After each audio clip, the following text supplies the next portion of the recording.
Constant Wonder Kids is a Constant Wonder podcast. Hi, Wonder Kids. It's Paige. Why do you think people go on adventures?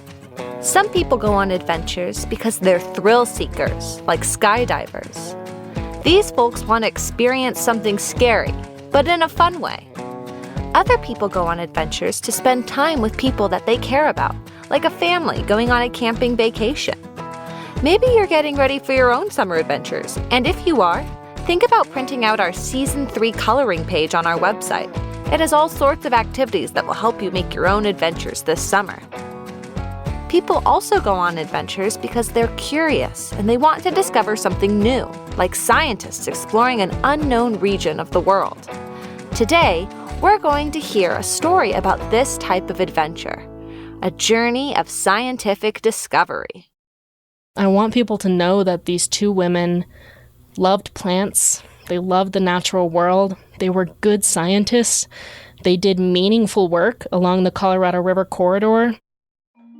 This is Melissa Sevigny. She's the author of Brave the Wild River, the untold story of two women who mapped the botany of the Grand Canyon. Today, she's going to tell us the story of two incredible scientists, Alzada Clover and Lois Jotter. Almost 100 years ago, they went on an exciting adventure down the Colorado River to explore the Grand Canyon. Because they were botanists, Alzada Clover and Lois Jotter's focus was recording what types of plants lived in this corner of the world. But these scientists also made history as the first non-native women to run the Colorado River, during a time when people didn't expect women to go on these types of adventures. It was Clover's idea. Alzada Clover, she had recently gotten her PhD in botany at the University of Michigan, and the whole reason she went into botany was because she was obsessed with cactus. And she had this idea that she wanted to make a complete cactus collection of all the cacti in the Southwest, which is pretty ambitious. In the summer of 1937, she was out in Utah collecting cactus and staying at a place called the Mexican Hat Lodge. And one evening at the lodge, she sits down and talks with the person who owns it, whose name is Norm Nevels. And he had this idea that he was going to start taking commercial passengers down the Grand Canyon. And they get to talking, and they realize that this would be the perfect way for Clover to get her cactus collection. There's really no way to make a complete plant collection in the Grand Canyon hiking it. Like, you kind of have to go by river. And so the way Alzada Clover described it later is that they cook up this crazy plan in just a couple of minutes. They're going to recruit some more people. They're going to build some boats. You can't just go out and buy boats for whitewater river rafting at this time. And they're going to go down the Colorado River. That's a pretty bold plan, especially because rafting the Colorado River was considered quite dangerous 100 years ago. But Alzada was determined to collect her cacti, so she started planning her scientific expedition. When Alzada Clover came back from Mexican Hat and started looking around for a couple of scientists to recruit, she knew that she had to recruit a woman to go with her because it was the 1930s and it would be inappropriate for her to go off into the wilderness with just a group of men. She's a little nervous about inviting another woman along. Alzada Clover's a bit of a daredevil. She loves taking risks. She loves the idea that there's going to be danger. But she's nervous about inviting another woman because she's frankly worried about what could happen. There are real dangers on this trip. Luckily, Alzada was able to find the perfect adventure companion, her former student, Lois Jotter. Lois Jotter was 24 years old at the time of this trip. She was a student at the University of Michigan. She was well on her way to getting her PhD at this point, and she has a bunch of backcountry experience. She actually trained to be a National Park Service naturalist, even though the National Park Service was not hiring women for those jobs at this time. Alzada makes the decision to invite Lois Jotter to go with her, and Lois just jumps on it. She's thrilled to be invited on this trip. And she spends a lot of time over the next few months writing letters to her family, particularly her parents, to basically convince them to let her go. Lois Jotter's family weren't the only people who were nervous about the trip. Once the news found out that two women were planning on rafting the Colorado River, they went wild. Everyone seemed to think that these two women were nuts to be attempting such a journey. It's funny reading the newspaper articles covering this 1938 expedition because they act kind of like this Greek chorus of voices saying women shouldn't do this. Really, everyone they encountered thought that it was a bad idea for women to go on this kind of trip. This included people like Buzz Holmstrom, another Colorado River adventurer. He had gone down the Grand Canyon solo, the first solo trip on record by a non-native person, in 1937, and he had become kind of a media darling, and there were all of these stories about Buzz, they described him as a he-man's hero, right? This incredibly manly person, and it was his manliness that enabled him to survive on this dangerous trip. And he was quoted in the Saturday Evening Post as saying that women didn't belong on the Colorado River. And that article came out in February of 1938, just a week after Lois Jotter tells her entire family that she's going to go run the Colorado River. And it's terrible timing, and everybody she knows reads the story, and there's this flurry of sudden concern, like, wait a minute, only these, burly, manly men can do these kinds of things. What if this is a bad idea? So Buzz starts off in the story as almost the villain, like he overshadows their trip. Even though lots of people doubted them, Alzada and Lois still wanted to go on their expedition. They were serious scientists and needed to collect their cacti. So they went ahead and started their river journey towards the Grand Canyon. And things started getting very exciting very fast. They're about 4 days into the trip, and they see the Colorado River for the first time. They're all looking at this river like, what have we got ourselves into? It's summer, there's storms rolling in, it's very, very high water, and they're really not prepared. And so they're standing on the riverbank, staring at their very first rapid, trying to decide how to navigate going through it. And one of the three boats, which is tied up on the shore, pulls away, and it heads off downriver all by itself. Oh no! One of their boats started floating away. This is really bad because you have to keep in mind that their food supplies are split between these boats, and they've just started the trip, and there's no place to stop or resupply, there's no emergency radio, no way to contact the outside world. So if this boat capsizes or smashes up and all the food is lost, they're going to be in real trouble. And so Lois Jotter and one of the boatmen, Don Harris, jump into one of the other boats and they chase it. And this is her first experience with whitewater, is bailing out the boat with an empty coffee can as they go through 6 or 7 rapids downstream. And they do eventually find the lost boat and they tie it up, and by now they're quite separated from the rest of the crew. They're several miles downriver. And so Don Harris decides he's going to walk back and he's going to tell everybody that it's all okay. And he leaves Lois Jotter there and he tells her, "I'll come back for you." But he doesn't show up, and she doesn't have any idea what happened to him. He just never returns. Imagine what it would be like to be Lois Jotter. You've just gone through your first chaotic set of rapids, and now you're all alone by the river, all night long. How would you feel? What would you do? I ran across a letter that she wrote a few weeks later to her mother describing what happened to her that night. She's all alone, all night, on the banks of this incredibly wild river. Everything that could go wrong went wrong that day. And she builds a fire and she eats some toast, and she has 2 of the boats, so she has almost all of the bedding and almost all of the food. Everyone else is quite miserable that night and freezing cold, but she's quite comfortable. And she just describes the experience of listening to the river and the sounds of the night around her. And she says later to her mother, "I had a lovely time." And I loved that letter because it told me that these 2 women, everyone said that they were unprepared, that they were going to be frightened, or that they were going to be useless when there was an emergency. That's what everyone told them going into the trip. But in reality, they were so wonderfully connected to this place, and she wasn't afraid. Lois wasn't afraid at all, and neither was Alzada.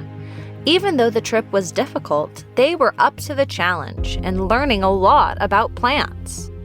They were collecting plants the night before they launched, and writing letters home about the plants they were collecting.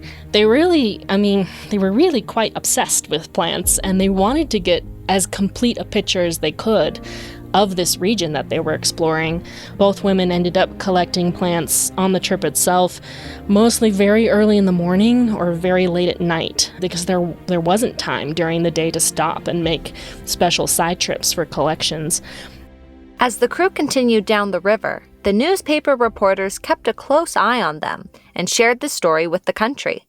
However, they didn't really get all of the details right. There's a moment early in the trip when they're moving through Lower Cataract and Glen Canyon when they're late. They're about a week behind schedule. Of course, there's no way to communicate this to the outside world. And the newspapers start publishing these front-page stories about this lost expedition. And airplanes start diverting their routes so the passengers can look out the windows and try to find wreckage on the river below them.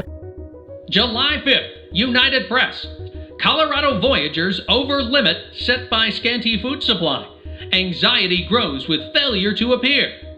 The 2 women and 4 men who started a scientific expedition down the swollen Colorado River 2 weeks ago carried only enough provisions, it was disclosed today, to last until July 4th. Campfires burned along the banks of the river last night. Watchers hoped that members of the party, riding in 3 small boats, might see the fires and know that help was near.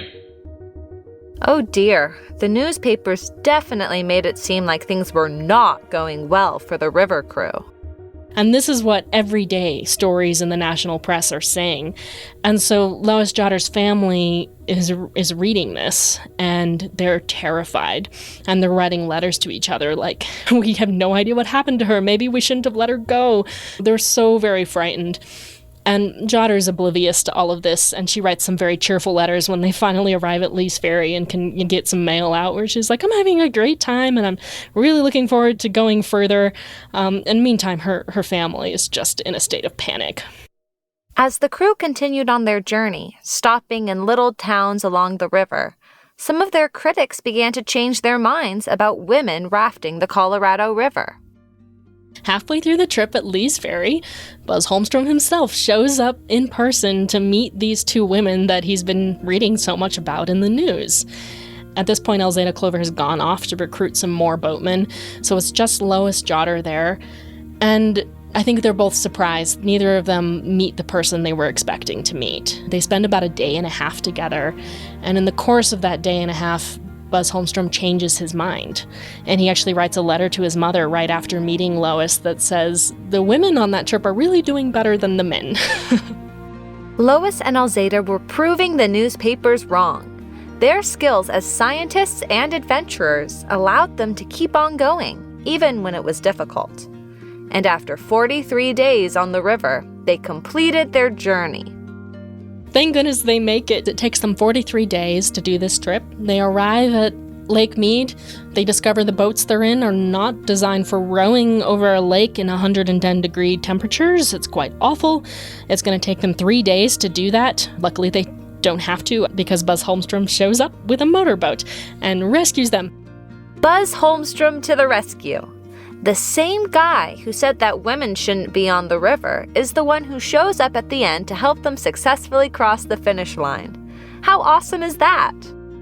He ties up the boats and tows them all the way to Lake Mead, and it is kind of a triumph. There's press there, there's a congressman there, there's a few family members there waiting to greet them. They've got iced drinks for them and boxed lunches. They made it!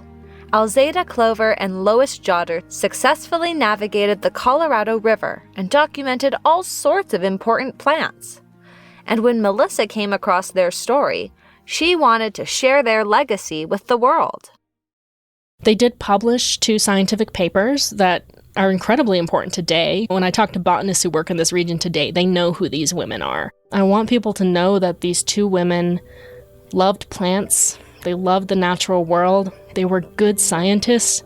They did meaningful work along the Colorado River corridor, work that's becoming ever more important as we experience so many changes in this region. I want people to know who they are. Alzada Clover and Lois Jotter were willing to go on an adventure to learn more about the plants they loved and make a difference in their scientific field. Their examples teach us that we can make important discoveries in the natural world and go on amazing adventures, even if it's hard.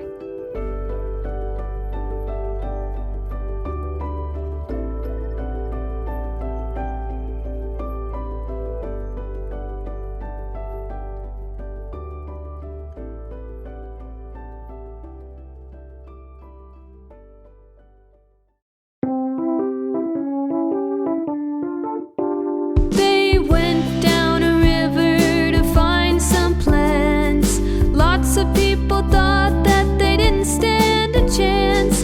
Alzada and Lois proved to be dedicated scientists of botany.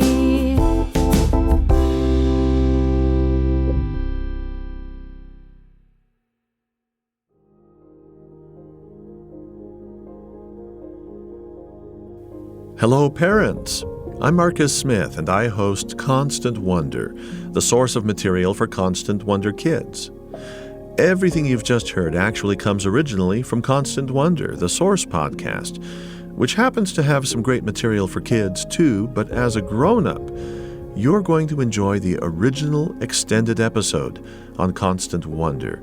It's devoted to Alzada, Clover, Lois, Jotter, and their journey through the Grand Canyon. And if you'd like to hear the full presentation, it's easy to do. Just find Constant Wonder wherever you get your podcasts and look for the episode titled Death-Defying Botanists Brave the Colorado. As you listen, we think you might develop an appetite for more than just one episode.